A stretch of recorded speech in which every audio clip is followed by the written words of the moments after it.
So who's a Splinter Cell fan here? Wonderful. Yeah. Wonderful. That's great to hear. You in front especially. Thumbs up.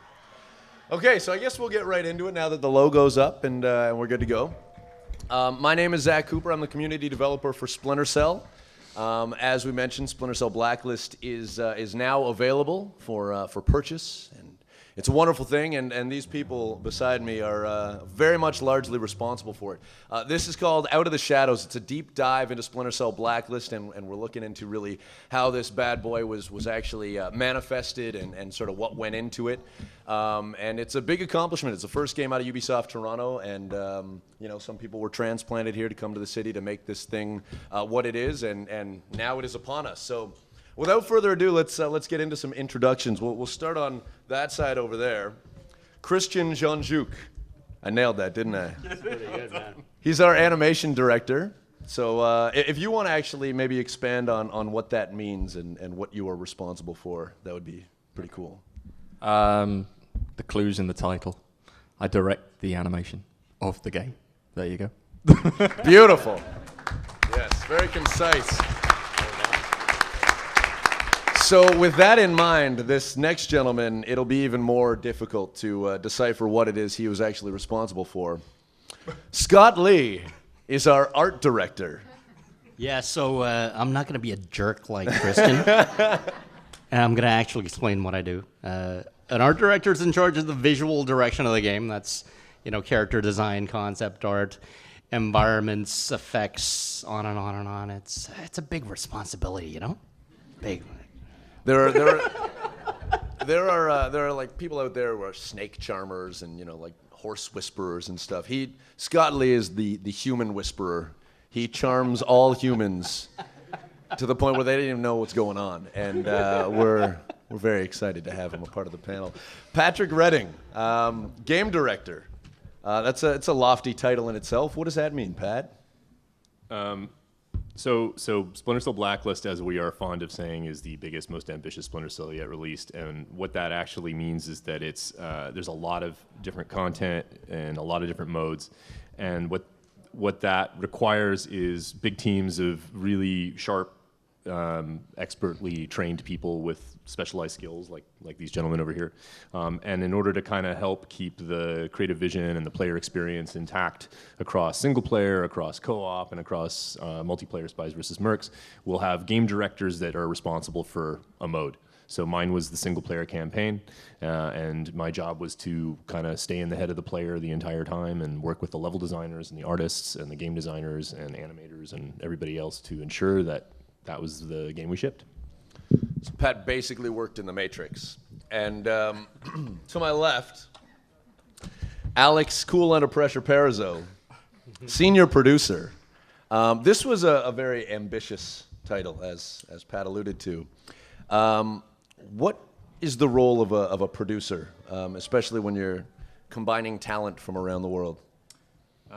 So the role of a producer is basically I'm in charge of the development of the project, the whole production process. That music was timed, by the way, as well. Perfect. So essentially my role is to take the team through all the different phases of development. We start from the vision and we take it to something that's actually playable in the box and ships on time, so through all the milestones and stuff. So it involves a lot of pressure and a lot of dealing with these guys. Perfect. Playing it so cool. It's remarkable. Yeah, Alex! There it is. That is an introduction. So, okay, let's break this down then, as this is a deep dive. We want to get some nuts and bolts into this whole thing. And, we know that Splinter Cell is a franchise that's been around for almost 11 years now. It's been through a few iterations, a few different molds, so to speak. And Blacklist in particular, it had a bit of a different mandate. I would assume that's safe to say. You have goals, you have visions. Seeing them through, I'd imagine things change. It's a relatively fluid process. But there were obviously some very difficult decisions that were made that went into making Blacklist what it is today.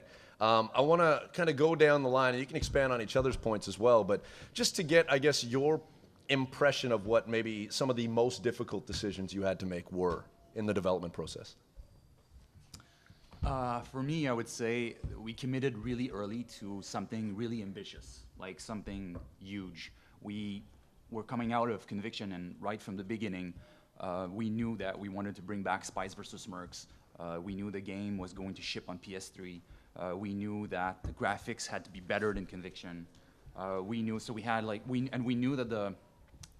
that the scope had to be much bigger. So we committed really early to something big with a lot of player choice. And that in game development can become a nightmare. So just committing to that and pursuing it through or pushing through the vision through all the phases of development was probably the most difficult thing. And I'm glad we came through with it too. Pat, what would you say? I mean, I think one thing that we knew we were going to be wrestling with right from the get-go was how much of an opportunity we were going to have to make this game bring together all of these sort of elements of classic stealthy Splinter Cell that people know and love from the original games, as well as building on ideas that we'd started to explore in Splinter Cell Conviction, but hadn't had a chance to fully develop. How well were we going to be able to kind of make all those pieces fit together? And we could have, at an early stage, we could very easily have just simply decided to commit to pushing forward in a more action-oriented way. We could have rolled back the clock and decided to ship a kind of almost like a throwback style game, like a retro style Splinter Cell game. And I think I remember very clearly the conversations where Max, our creative director, kind of drew the spectrum up on the whiteboard and said, we need to be able to make a game that is playable by the person who never wants to be detected and never wants to kill anybody, and we need to make the game for the guy who wants to never be detected but kill everyone and be striking from the shadows, and we need to make a game that's going to work for the person who's never played Splinter Cell and hates stealth action games and wants to just go balls out and use grenades and guns, and it needs to be able to work for everybody, and that's a really ambitious direction to take. It's hard to do that, and it's hard to make a game that's going to work across a giant spectrum. So what we did is we picked 3 very discrete types of play experience, and we made sure that the game was going to work really well for that, and it seems like it's worked out. But that was a tough call to make early on, because that was probably tripling, or if you want to be mathematical about it, it's probably like multiplying by 9 the complexity of what we had to actually deliver. Have you guys played Blacklist yet? Yeah? Do we have any ghosts in the house? Yeah. One everyone else is just hiding. Just hiding. You played Panthers? Perfectionist? You've been playing in Perfectionist mode? Yeah. Excellent. Wonderful. Wow. Panthers? Assault? Who? Yes. All right. A lot of Panthers out there. You weren't? No. You didn't feel really good about it? I did. Feel good. All right. Scott. There was absolutely nothing difficult about making. No, it was. Kind of expanding on what these guys were talking about. Really kind of embracing stealth, improving the look of the game to the kind of levels that they were in the first 3 games, which were groundbreaking, right? When Splinter Cell came out, everybody said, this is the best looking game I've ever seen. We needed to be that as well. So out of all that, I think the biggest, the hardest thing that we had to do was really kind of embracing that high contrast look again. It was something that we're all committed to. And if you see a lot of games these days, most people are afraid to hide what they've done, right? So they try to kind of over-brighten things and show everything. And we went, with profound darkness because it's a big part of our game. And I'm glad that everybody kind of committed to it, because it's actually kind of it's pretty ballsy decision to do. But I hope you like it. Christian, from an animation standpoint, obviously a lot changed in the approach to crafting this game. A lot of that from the performance capture, which we might get into a little bit deeper a little bit later on. But from that perspective, your tools were a little bit different. How did you make what you made, and what were some of the hurdles you had to get through? Well, I think the biggest hurdle was, especially hearing what Pat's saying, is it's tripling everything we need to do, like quadrupling, keep going, everything. It's like I had to support everything that this guy wanted. So I had to make a game that looked stealthy, that would play well as a shooter, but would also play well in everything in between.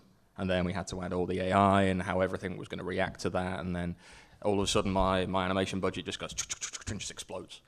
With that said, we made some decisions early on that would also have to support Spies versus Mercs. We'd have to support co-op.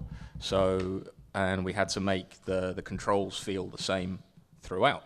So when you've got something like Spies versus Mercs as well, you've got first person and third person. We have to make a third person game that will work just as well whilst playing a first person game. So we had to make the single player controls just as fluid, as seamless with all the transitions in between everything.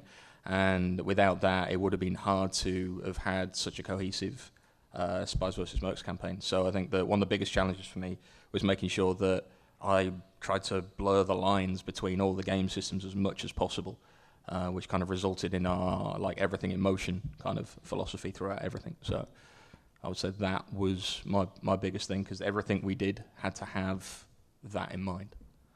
And I think that leads to probably a question that if I don't ask, someone else certainly will, and that's one of the other difficult decisions. Big monkey in the room is the change in the voice. I know no one on this panel took it lightly as far as the decision goes, but if we can sort of dive into why that decision was made and how that affected the end product. Yeah, that was, you're right, that was probably the most difficult decision on the project. I've worked with Michael Ironside on Conviction, and when we started working on the project, the one thing that we knew for sure, we were seeing all these games coming out, and we knew for sure we had to up our performance capture pipeline in the engine. So we started researching, working on the pipeline, and we knew that it was necessary now to compete with everything that was out there and to tell the story that we wanted to tell, to embrace performance capture. What I mean by performance capture, I mean having an actor perform the part of your game. So what we were doing in Conviction, we were going to a mocap studio, would have a mocap actor perform the moves, and then we'd have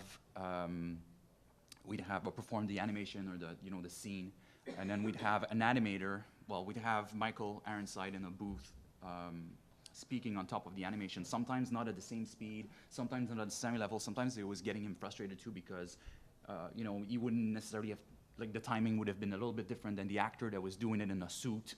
So, and then at the end of it all, you have an animation at his desk trying to piece everything together. So what you get is kind of like a Frankenstein performance of someone animating the facial, someone doing the voice, someone doing the body movement, and to really, make our narrative or our game feel like, be at the level of whatever you see when you see movies or when you watch TV shows. We had to have an actor that could be Sam Fisher, not just the voice, but also, the full physicality of Sam Fisher. So get into the mocap suit and use this new technology that we have now, and we can capture the voice, we can capture the face, we can capture the movement, we can train him the way they do in movies with, we had Kevin Secor train him. To really become Sam Fisher, basically. So we went through training, and we turned Eric into Sam Fisher, the real Sam Fisher, and that's what you see in-game when you play. It's funny, Eric, you can actually hear from Eric himself tomorrow. We've got the actors who play the characters. They're in a separate panel tomorrow at 4 o'clock in this very room as well. And he shared a story about how after he went through this training with Kevin, how to hold a gun and whatnot. He's been on a few other TV shows, and Rookie Blue is one of them. And I remember on set he was talking about one day how he was sort of instructing the other guys how to hold a gun. He's like, no, this isn't. You don't actually, just doing that.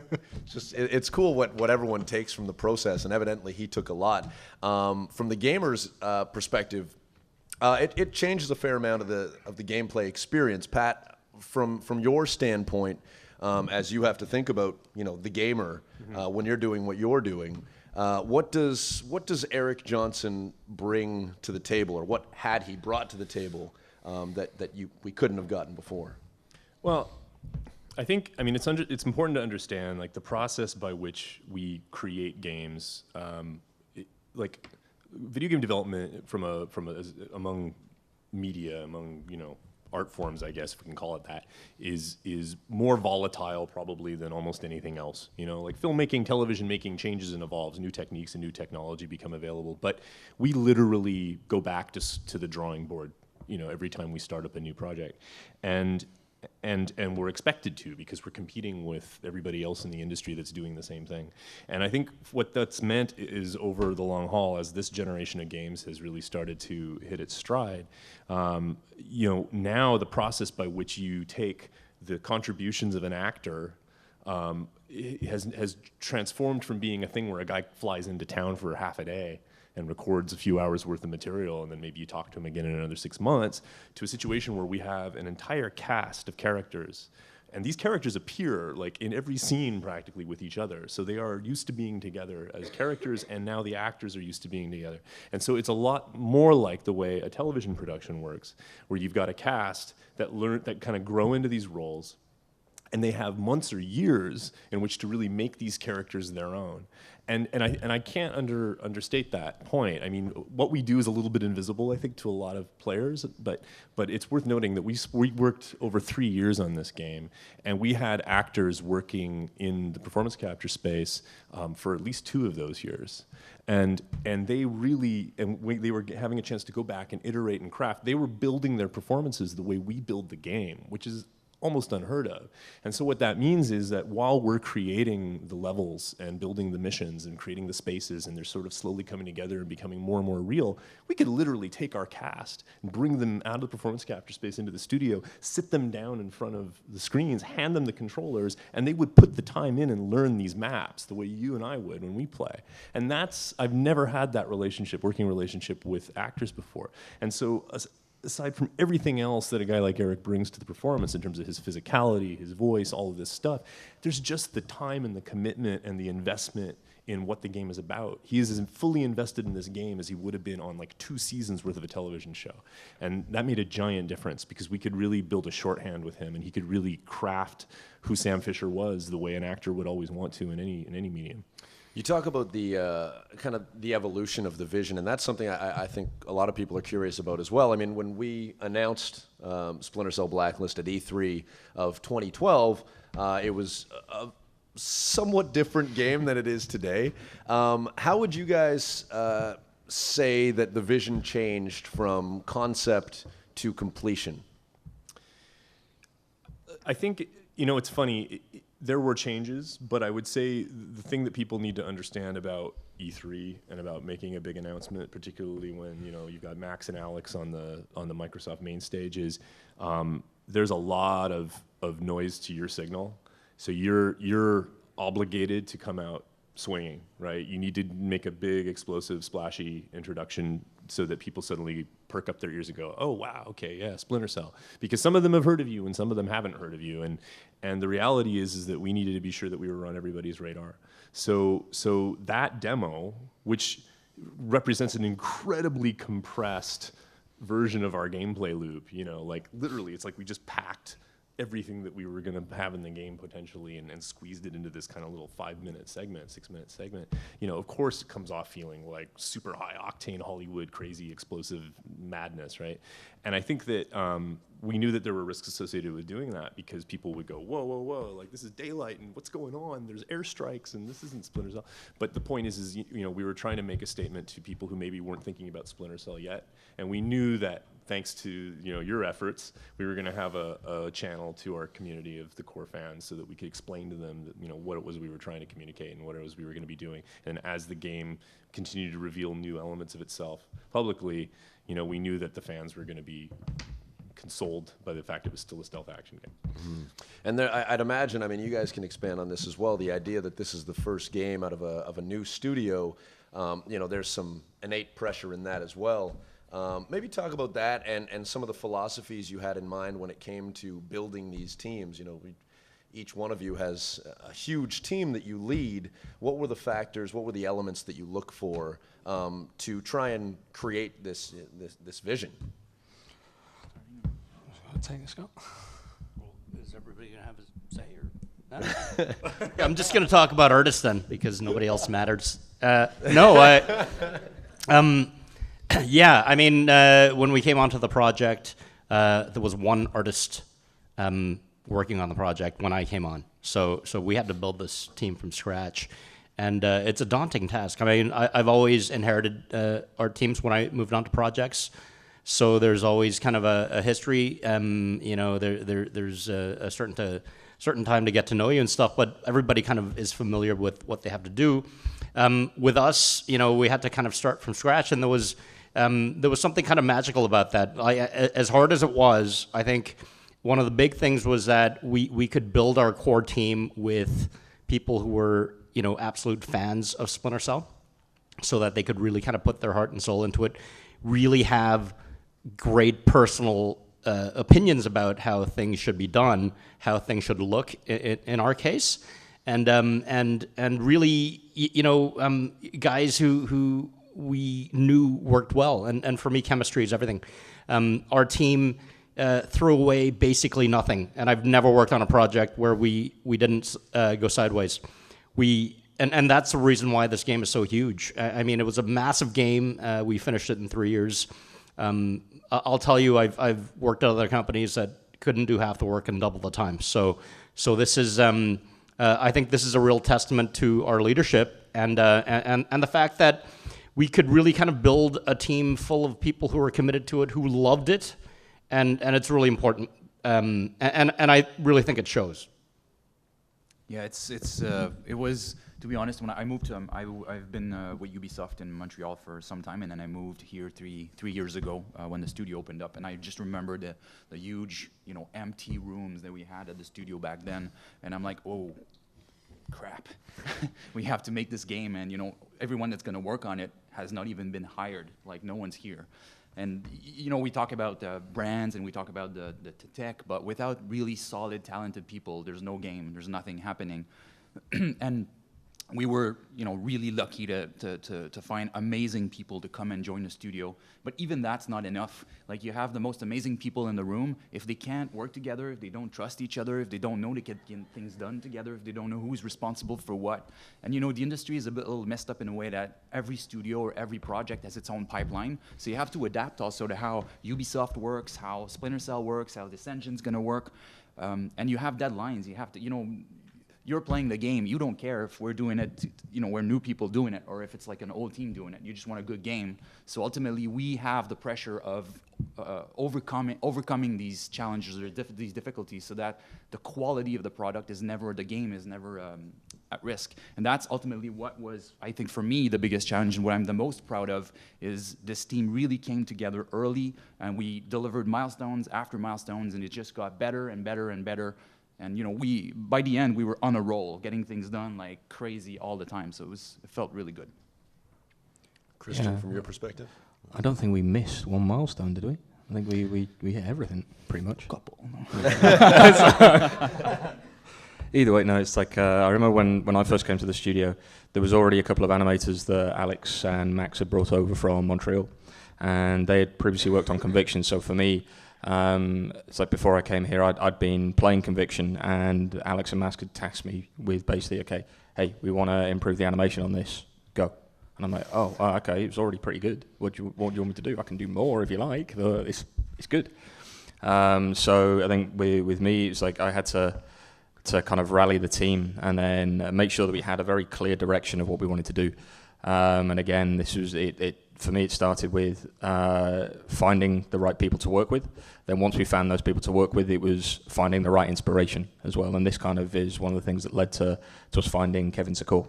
And it's like with Kevin Secor, if people have been watching any of Zach's videos, it's Kevin Secor. Kevin Secor is this amazing guy who's got this wealth of knowledge. And he was effectively my template for Sam Fisher, and just from the way he moved and how I was going to translate that into the game, and that again, as I said, kind of permeated through everything. So it was getting my team to believe that this was the right guy. It was convincing these guys that it was a good direction to go in, and as Alex said, how tough was that? all you have to do is show people a video of Kevin Secor, then that's it. It's fine. It's over. But as Alex said, we've hired a crazy talented team, and it's like my team backed me 100%, and these guys also back me, and then I think it helps when you have people that your peers and work with you that believe in you and are willing to give you that room to maneuver because using someone like Kevin Secor, a lot of people wouldn't let me do something like that. Because there's a lot of anus stuff, right? Do you want me to talk about that? I can talk about that if you like. He's got a lot of head shake. So he's very tactical. I think you need to explain that now, I Zach. think you'd probably be better at explaining that as well. Okay. But it's the one thing that's interesting, though, that's true with Kevin, is he does all sorts of crazy stuff that you can never put in the game. Yeah. Oh yeah. I remember that there was times when we had we'd be showing our creative director videos of what Kevin would do, and Kevin would actually do it on set, and Max would be there going, "Yeah, I just don't think it looks real." So Kevin would go, "Come here," and then just grab him, then grab his fingers in some sort of weird way, and Max would be like, "Ah, okay, fine, yeah, we can put that in the game." So it came down to basically Kevin bullying Max to making the game the way it was. Yeah, exactly. But I think the interesting thing is with Kevin is as soon as every single team member that even slightly doubted that this was the guy that we were going to use as our template for Sam Fisher, as soon as they met him, it was like all doubts just removed. That guy has got so much knowledge. He's so enthusiastic about things, and it's like, and he helped us kind of craft the decision and really gave me an extremely clear vision on what I wanted to do with Sam Fisher. And actually, that kind of went through a lot of decisions that we'd make with Pat and with Alex and everything on the rest of the game.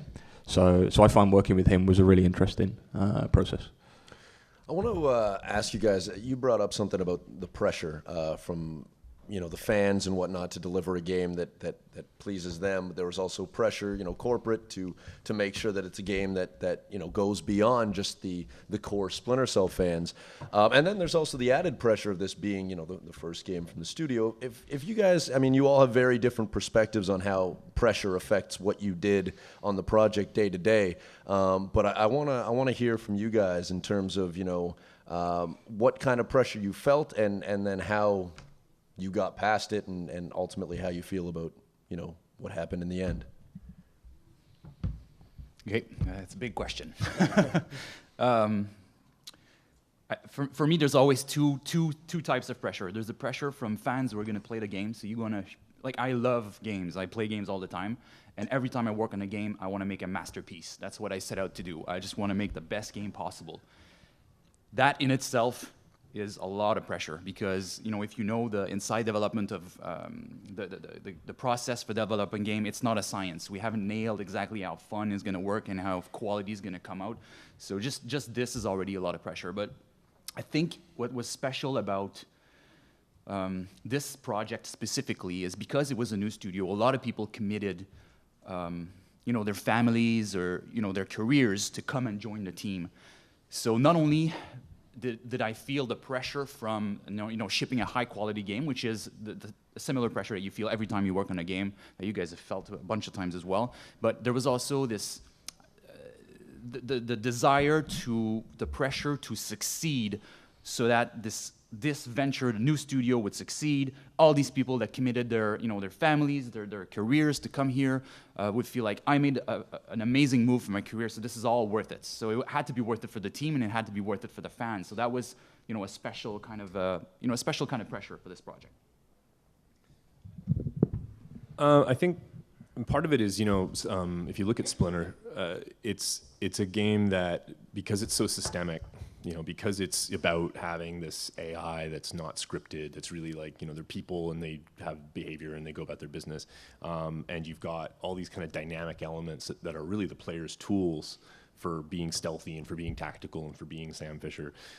You need to create environments that are really distinctive and unique in gaming, right? You're not, if you could have the most experienced level designer in the world who's done, shipped amazing first-person shooter maps, but you need to take that guy or girl and turn them into someone who knows how to make a Splinter Cell level, and that's a very distinct and specific set of requirements. And of course, the requirements are also evolving because the game is changing as well out from underneath you.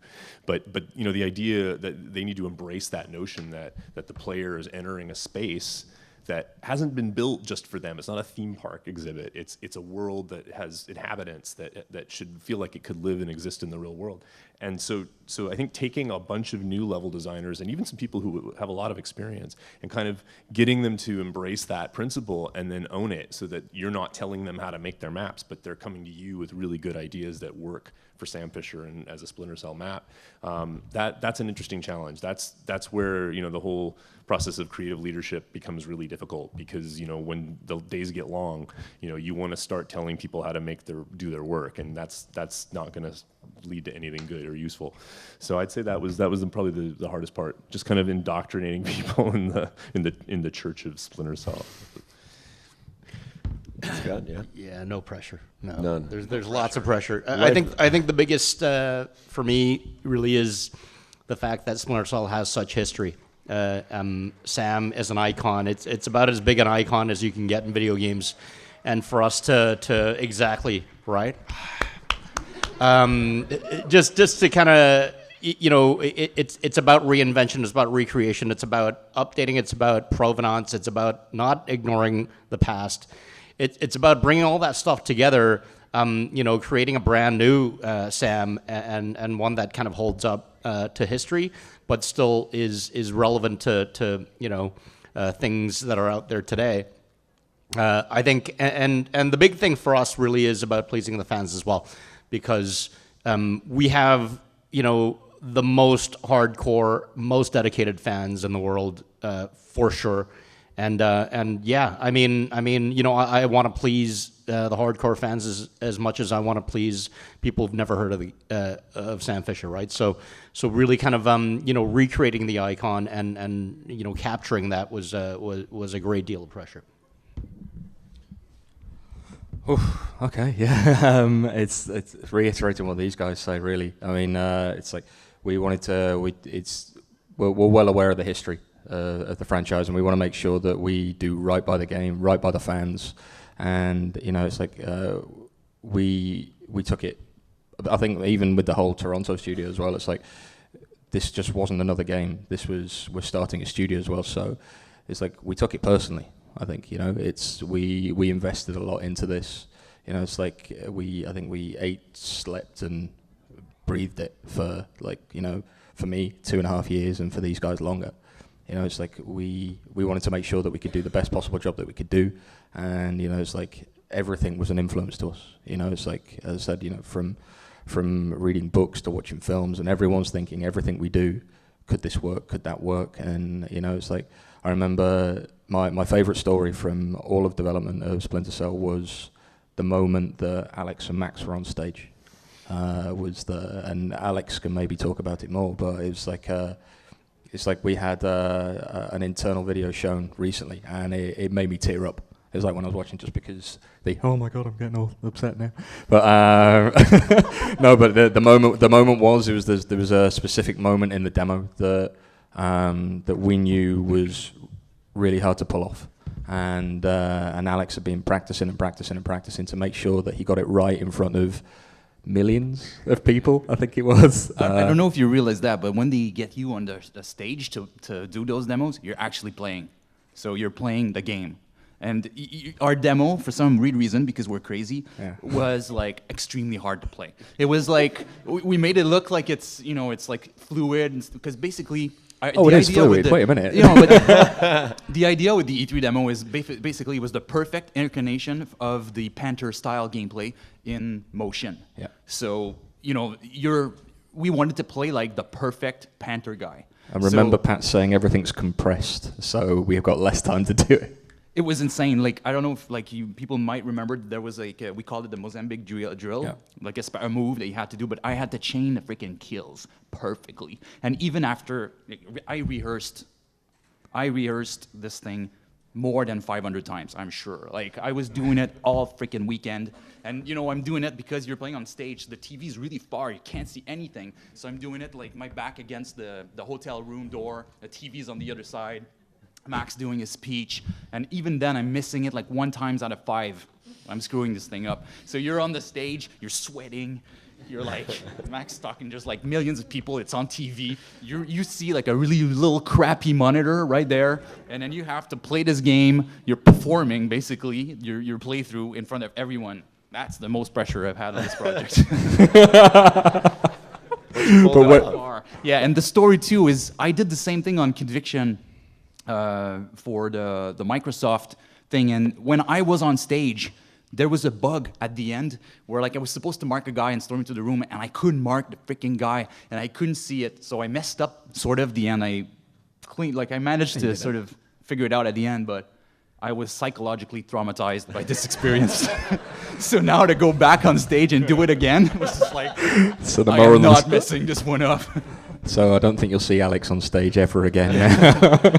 No, but it worked. I mean, the Yeah, I Mozambique. freed myself of Yeah. the psycho. The interesting thing is we saw a video of, because there was all of us, we were flying to E3 at the time, so we were all on the plane, so none of us actually, I think Pat maybe was, oh, you were with us? Yeah, so Scott and I were on the plane, so, and then all we get is text messages from people going, oh, Alex nailed it, it's amazing, oh, you got to see it. So we're all there, and we couldn't talk about Blacklist at all, because when we were on the plane, we hadn't been announced, so we had to wait until we landed, and then there's loads of press on the plane going to E3, so we're all like really quiet, and then all of a sudden, we start cheering on the plane. Everyone's like looking at us, and we're like, yay, this is great. So, but then we saw the video of Alex on stage, and then also we saw the video of everyone in the studio was watching it on a big screen live. And then it's like you can see it's like Mark's the one guy. I was like, oh, okay. And then it's like, and then there's a moment where we kind of built it in where you can rest. And what you do is you take cover, you mark all the guys. They all kind of get into their positions, and we're like, okay, right, you've got one shot. And Alex knows he's got one shot of this. So and then you kind of and then we that moment everyone goes. You take a breath, because I played it E3 and everything. So it's like Scott was my max. He was doing the speaking. And so you kind of, and then you run out, you get the guy, you get the other guy, you get the other guy. It's not over. It's like that's the easy part, right? And then you jump over the van, and then the trick is as you jump over the van, whilst you're in motion, you mark one guy, grab another guy, and then you have to hit him at just the right angle. And if you don't hit him at just the right angle, because it would have just gone. We're crazy. Exploded. That's how obsessed we get about demos. Yeah. And that ended. I mean, it culminated with the most. Everyone cheered. It was crazy. It was like everyone was there going, oh.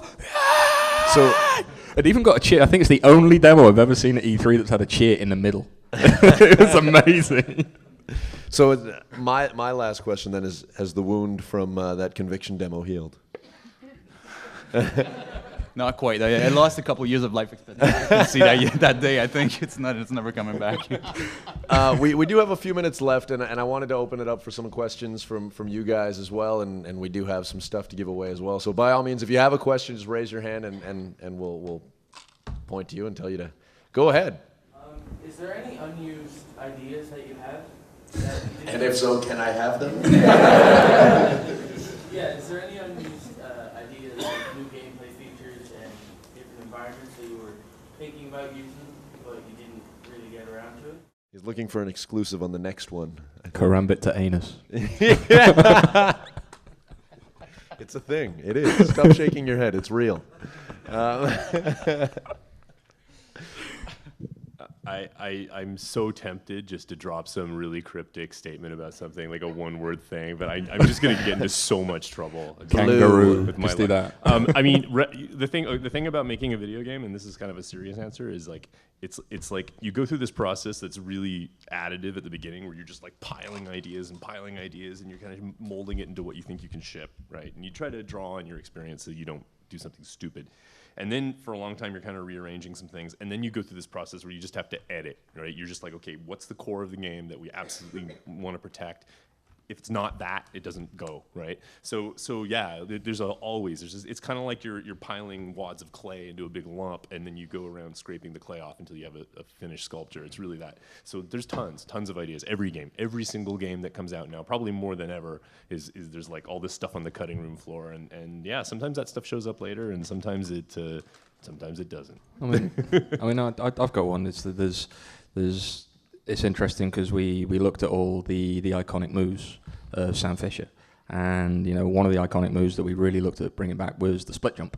It's been on the box and everything, and there was an article in IGN, and it was going about the top 5 things we want to see in the next Splinter Cell, and I quoted it, and it was like and so we really looked at bringing the split jump back. But then what you got to think of is with the split jump, it can only really work in very specific tiny corridors.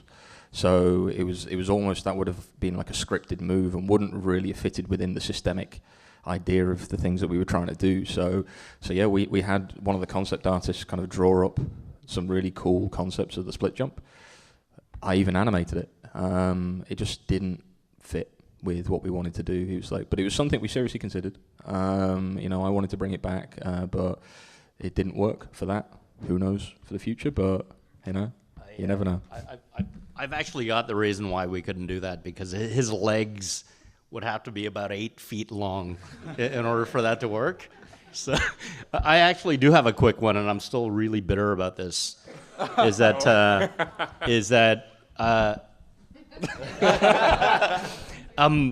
I was adamant on having an Arctic white op suit, completely, like just pure white, right? We had it. And I mean, exactly, it was there, and it was just beautiful because I love Storm Shadow. Love Storm Shadow, and I wanted our Storm Shadow. And for whatever reason, Max didn't want it, so it's not in there. I'm sorry. Yes, it's a good idea. I think if you hadn't made it fuzzy and white, he might have gone for it. With ears on the... Yeah. For your courage, Adidas stripes. something for your phone, have your own OpSat. Other questions? Yeah, let's go in the back there. Yeah. I heard you were saying about how you like the 3 separate different play styles. Like to me, it seems almost like an MMO concept, except like in an MMO it's like tank, DPS, healer, and this is more like stealthy killer guy, and then. Well, so your question was... It's like if you're playing one playstyle at one point, will it alter like further down the line if you're using a different playstyle? It'll like alter the overall story, I guess. No, I mean, I think it's important to understand that when we talk about the 3 play styles, what we're saying is like we're recognizing that there are a lot of different kinds of players out there. And one of the challenges we've always had with this franchise is that it's a game that's about fragility, right? So when you make games that are like that, often what that results in is like you end up with this segment of people that can play it and enjoy it, and then everybody else is frustrated. And so what we wanted to do was make a game that was still about those core values, but was capable of supporting a broader range of play styles. So think of them more like a strategy or like a style of player. Same as if you were playing if you were a Street Fighter 2 champ, you might have one of 7 different strategic styles of play. Think of it that way, and it's not that everybody's either a Ghost or a Panther or an Assault player. Everybody falls on a spectrum, but it's that our game is able to recognize specific actions and game events that are tied to those styles of play, and then we have this economy system that rewards you for it. So it's a way for us to kind of make sure that people are being rewarded for doing a good job and trying to master a certain approach. So it's I know what you're getting at, but it's not like a full-blown RPG type of system where you're picking kind of like an orthogonal class or something like that. So I'm going to give this to you, but I don't want to take out anyone's eyes. It's some dog tags, Splinter Cell dog tags, USB. Yeah, let's go with you. Right there, yeah. My question's about art direction. First, I want to say you guys made an amazing game. It's nice to see you AAA come out of Toronto. Yeah.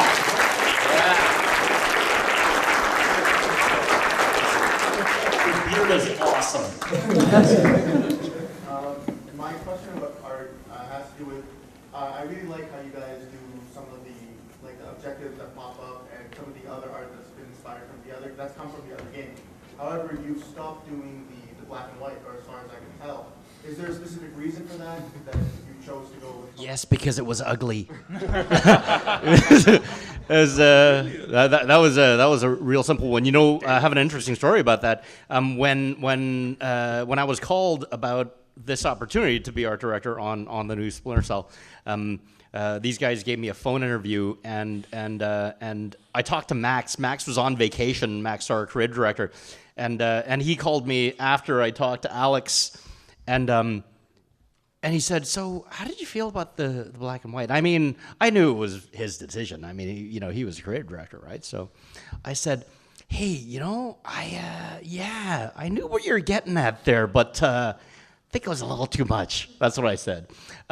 Yeah, I mean, I think it was a bad decision. Like what do you do, right? We put a lot of work into making things look good, and there's no way in hell we can make it look bad, just because, right? So So yeah, I mean, the new light and shadow mechanic is the light indicator in the back and the goggles and all his implements, which is something that's actually got some provenance in the history of Splinter Cell, obviously. And one thing you guys might not notice is also that we have a character lighting system, and when Sam actually goes into a shadow, he will completely disappear into the shadow. So all of his character light disappears, and all you will see are light. So he becomes like one with the shadow. So there's like a physical representation of him being hidden. And I think the beauty of it also is that the AI, you know, the enemies, when they're walking around and they walk past you oblivious to your presence, it's plausible, and that's really important. It makes, you know, that's what our game's all about, right? Thank you for the art question, by the way. Flashlight for you up here, a trifocal Splinter Cell flashlight. All right, let's go a little closer up front. As the studio is just open in Toronto, I was wondering if it's going to be a single team studio, or are you going to have multiple studios working on multiple games at a time? That's an Alex question. Me question. So we have, I can say, I think that we have 5 projects now going on. So we're definitely expanding and continuing to grow. So we were one project for some time, and then now we're expanding, but we're not quite ready to talk about what we're working on yet. But you'll hear from us soon. Over there. What elements in the new game were you afraid that might have some negative backlash from fans of the previous game? Good question. Well, I think that I think some of the. So one of the things that we decided and we committed right from the get-go, and I think we talked about quite a bit, is player choice. When you have player choice, it means you can take on these missions any way you want. So that meant we weren't going to only support ghosting and stealth. We were also going to support the more action end of the spectrum. And that we knew is a controversial decision in the world of Splinter Cell. It always is. Conviction was a little bit more action-oriented. To be honest, that's the thing I think that I'm the most proud of, is all the play styles, how they blend seamlessly while you're playing the game, is I think our biggest achievement, because it's really difficult. Pat mentioned it a little before, but it's really difficult to pull that through, like have level design, gameplay mechanics, gadgets, enemy AI that will react seamlessly or flawlessly based on how you're playing.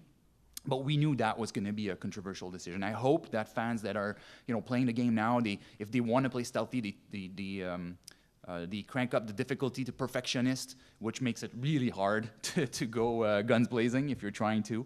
But that people who want an experience that's a bit more fluid, more like maybe an agent on the field would react. Like if he messes up, then he's got an AK or he's got his weapon, he's going to use it, and you want Sam to be able to use that weapon. So.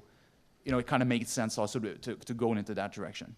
And just from the community standpoint, playing to that idea, I mean, in my communications, what we were talking about directly to the fans, I was a little worried about communicating anything regarding any gun outside of, Sam's 5.7. And it took a little while. We needed to make sure that our fans were in a comfortable spot with where the game was going before we could introduce them. And actually, next week, we intended to release it a little bit earlier, but due to some legal issues blurring out some logos and stuff, I had to hold it till next week. But we've got a video that involved the sound team and one of our game designers and myself going to North Carolina, Red Storm, where basically they fired almost every gun that was in the game, and the idea was to capture the sound and for our game designer to get the specific feel for each and every gun and how it's different. And it's a sensitive topic when you're talking about a franchise that typically a lot of people wouldn't use their gun at all. And it's great now where we've come to the point where our fans really embrace that and they love the versatility, and there are more than 40 guns in the game, and it's pretty cool, the variety that was ultimately executed for this. We give you the good thing about that as well is we give you with all the gunplay and everything now, it just gives you the option that if things go crazy and enemies do spot you, that you can bring it back round to stealth. And again, that's your choice. Whereas thinking maybe previous Splinter Cell games, it might have been a hard fail. I think that now we're past that. We're past that. We want to give the player the choice to control that situation, to bring it all the way back to stealth stuff. And that, I think, is something from the animation team as well, and with the AI that we're really happy with the fact that the AI will recognize that, and there's something really satisfying about kind of either getting into a firefight, but the thing is you turn it back, and you turn it back in your favor. You can use your gadgets, you can use your weapons, you can do all these things, and you can bring it back to like the stealth play style. And that is where the game starts to really shine, is because not many games will do that. They'll just go, okay, right, gunfight, that's it, it's over. It's just more gunfights. We bring it all the way back around again, and it kind of, that goes through the music, the sound, the artwork, the animation, everything, and you really feel like you've calmed everything down. So next week, by the way, on the Facebook page, you should all like the Splinter Cell Facebook page and the Ubisoft Toronto Facebook page. But next week, the Orchestra of Guns video is coming out, and I'm really excited about that. We have time for one more quick question, and let's go in the back corner over there. To finish it off, what's each one of you, what is your preferred playstyle? Preferred playstyle? Go ahead. I'm a Panther. I practiced it so much for that walkthrough. He doesn't even want to be a Panther. His PTSD actually plays in his sleep now. Ghost. I played at Panther many times over, but I think I'm converting to Ghost now. Yeah, I was Panther just because I liked how good the knife was, and it's like it was living out my Kevin Secor fantasy, I think. But one of them at least. He's awesome. I love the guy. Awesome. Yeah. He's like, leave me alone. But am I blushing? A little bit. But no, I prefer the non-lethal playstyle now, and then for me that is Ghost all the way through. I think there's nothing more satisfying than choking a guy out and then hitting him in the face on the floor. Yeah. And then Fair, doing I'm it in sure the we game. played the game about 15 times each in all of the playstyles. So. Yeah. I'm a non-lethal Ghost for the most part as well. I like to avoid when possible. Thank you so much for coming out. This was a lot of fun. I'm both proud and honored to not only get to moderate this panel, but be a part of this team. I'm proud that this city has a studio like this that we can all be a part of, and I'm really excited. The game's in stores. It's available now, as you guys know. Thanks for coming out. Thanks for supporting Splinter Cell and these guys. Appreciate it. Thank you very much. Oh, yes. We also have signings. These guys are doing signings, and then we'll also have the actors doing signings on Saturday at 2.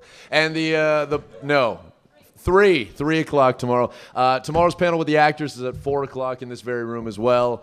You definitely want to check out those guys. Very charming individuals. And again, thank you very much. This means a lot to us, so thank you.